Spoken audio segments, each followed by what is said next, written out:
This happened when I was 16 or 17. I was sleeping in my bed one night, and I was having a horrible nightmare.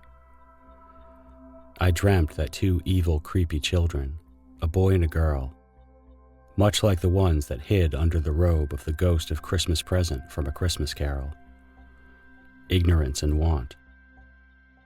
I dreamed they were clawing at my legs and attacking me. I woke up in a panic, with my legs no longer under my covers and my body hanging halfway off my bed. My body was perpendicular to my bed, as if someone was halfway through dragging me out of my bed by my ankles, and they had just stopped. Understandably freaked out, I scrambled back into my bed and eventually fell back asleep. Sometime later, I had the random urge to wake up. In a groggy state, I opened my eyes. I saw a silhouette of a person standing in my doorway. I was not freaked out by this because I thought it was my mom just checking in on me. The only thing was, my mother has huge curly hair that would be visible in her silhouette. This figure did not have my mother's big hair, so I figured that her hair must have been pulled back in a tight ponytail.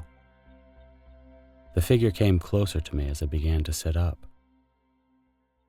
For some reason, my eyes couldn't focus, so I started rubbing them as the figure approached me, and all at once it happened. Just as I was about to ask my mom what she was doing up so late, it happened. My eyes focused immediately, and I saw it clear as day. This person was not my mother. It was a mid-40s man with red hair and a serene look about him. I gasped loudly and he immediately disappeared into thin air. I was really shook up about this. I didn't recognize this apparition. I was startled, but oddly I wasn't afraid. This being felt almost safe to me. I like to think of this man as a guardian angel of sorts.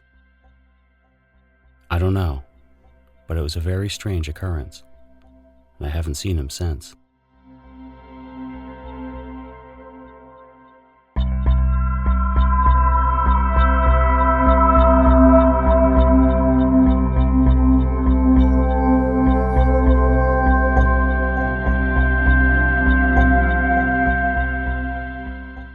When I lived in New England, I had a pet-sitting side gig.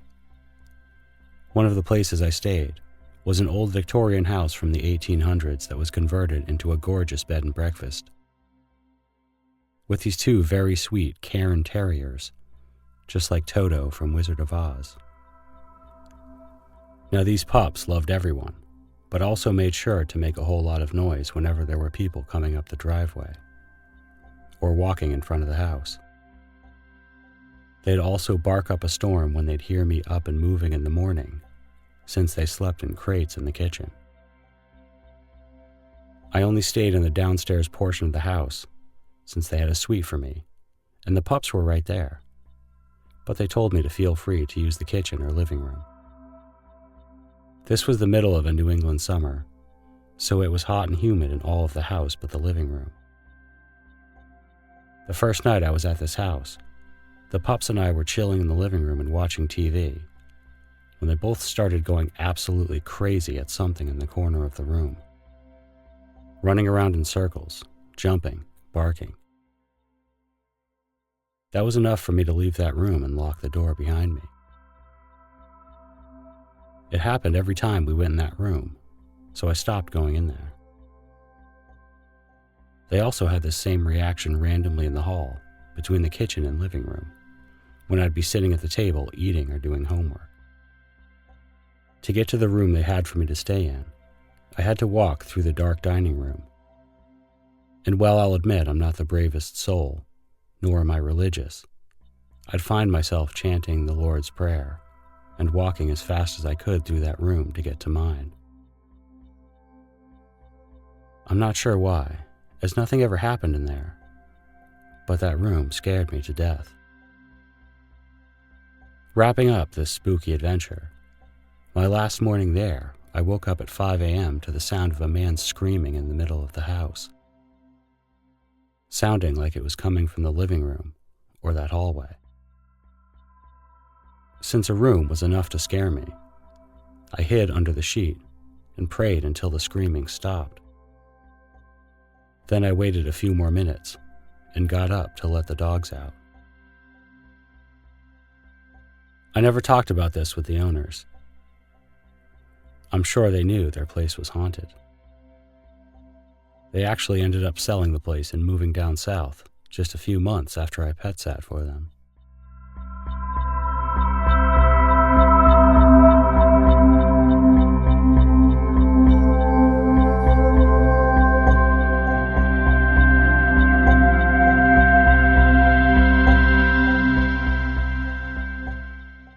My dad took my brother and I to visit some family friends in Boston. It was a couple and their 2 daughters. I had never met them, but my dad grew up with the mom and they were close. I was 14. It was our first night there, and I was getting ready for bed. As I walked toward the bathroom door, I felt a piercing cold pass through my body. So cold, it felt like the cells in my body were being pushed aside by dry ice. I immediately stopped and turned around. There was nothing in the hallway. I hurried into the bathroom, sat on the toilet, and shook. This sounds dramatic, but it felt like I'd been violated. I waited for several minutes, expecting that whatever was out there would come through the door and find me. Eventually, I got the courage to brush my teeth and take out my contacts. Opening that bathroom door was a test of will. I fully expected something waiting for me on the other side, and I distinctly remember staring at the doorknob, getting the courage to turn the handle. I rushed out down the corridor and back into the family room where everyone was sitting. I didn't say a word about it, as I didn't know them and I was still coming to terms with what just happened. They offered me a room in the finished basement, and I declined. Basements are scary enough, and everyone else was sleeping on the second story. I opted to sleep on the couch in the family room. I didn't sleep the whole night, alternating from chills to paranoia. I remember staring at the wall by the corridor, expecting something to come around the corner. At one point, the family cat, whom I hadn't met yet, brushed along the couch. I froze. It made its way to the head of the couch and started scratching its claws. My terror subsided when I heard purring. I sound like a huge pussy telling this, but I can't describe the feeling of knowing something had just walked through you. The next day, we toured around Boston, and that night, the girls, who were 13 and 17, asked if I wanted to join them for ice cream. I gladly agreed. We picked up the younger one's boyfriend and decided to drive around looking at urban legends. Specifically, the house with the window where you can see a lady who died in a fire. I'm pretty sure all kids did this, and nobody saw anything, of course. As we were driving home, I finally piped up about what happened. The girls both froze. The older girl looked at me in the rearview mirror. I explained what I'd experienced in the corridor, and the 13-year-old starts bawling and hitting her sister. She apparently had had her own experiences in the house, and no one ever believed her. She went on to share her own stories. Footsteps upstairs when nobody's around. Closets opening and closing. She never saw or felt anything, but had no doubt something was there. When we got home, the family was all sitting around the dinner table. The girls immediately told their father, who was a former pastor, and he shut it down, saying that if it's not biblical, it can't be true. We all felt betrayed. We never thought about religious implications. We just wanted to be heard. I spent another sleepless night on the couch, now knowing that what I'd experienced was not a fluke. We continued on with our trip the next day, and I never saw them again. This was 25 years ago. I've looked the house up a couple times over the years, researching if something bad happened there, but I can't find anything. Apparently, you can do an address search and see if someone's died there. I may do that one of these days.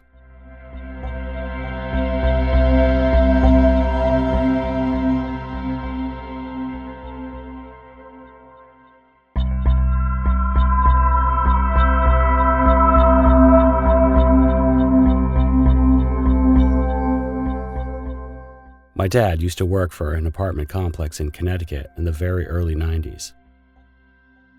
It was built on top of a collapsed construction project. Before the apartments were built, there was a large construction project occurring on the land, but the building collapsed and killed a ton of the Italian construction workers who were on the job. I think it was L'Ambiance Plaza, but I could be wrong. My dad got a job as a head accountant for the new apartments that were being built in its place, and he has plenty of creepy stories about his job. Apparently, as a memorial to the fallen workers, a sculptor was hired to create a statue that would be placed in front of the apartment complex. He was told to make it look like a generic Italian construction worker. On the grand opening, some of the families of the fallen workers came to see the reveal of the memorial statue. My dad was there, and he said that the statue was an Italian-looking man with a hard hat under one arm and a toolbox in the other. As soon as it was revealed, one of the family members gasped and started bawling. My dad went over to her and asked her what was wrong.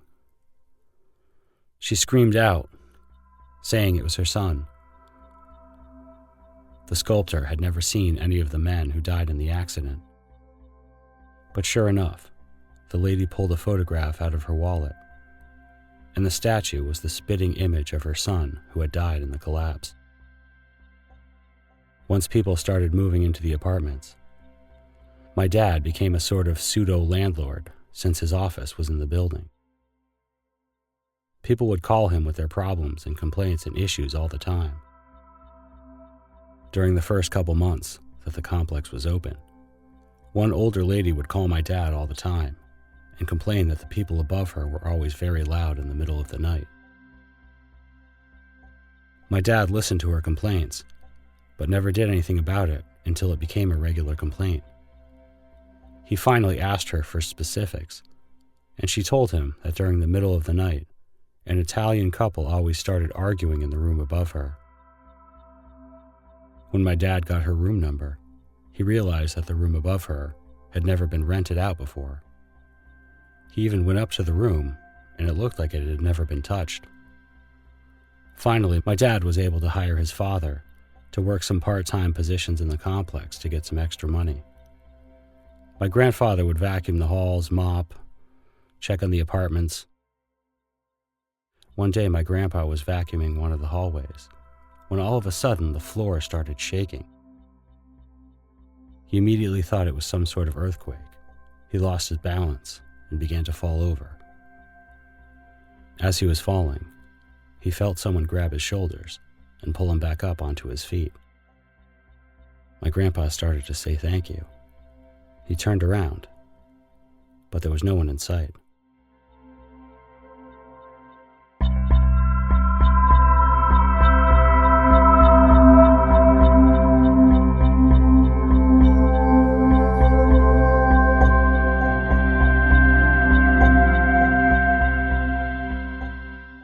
My family has a cabin next to a lake in Vermont that we spend time in the summer.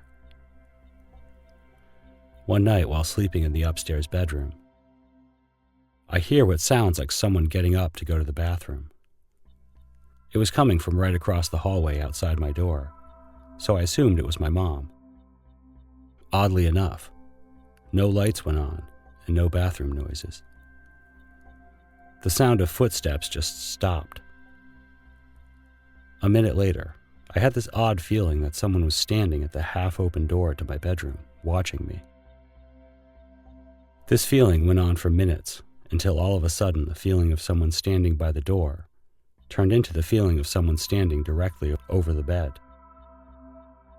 For the next 5 minutes, I had the terrible feeling that someone or something was looming over me with their face mere inches from mine. The 5 minutes or so seemed to last forever. Suddenly, as soon as the feeling started, it abruptly ended. No retreating footsteps, no noises at all. Whatever it was just gone. The next morning, my family and I are eating breakfast at the table, and I still couldn't shake the feeling. Then my sister spoke up and asked my mom what time she got up to go to the bathroom. Confused, my mom said that she'd never got up. My brother laughed, assuring her that we all heard her in the night. Then I shared my experience and it freaked everybody out.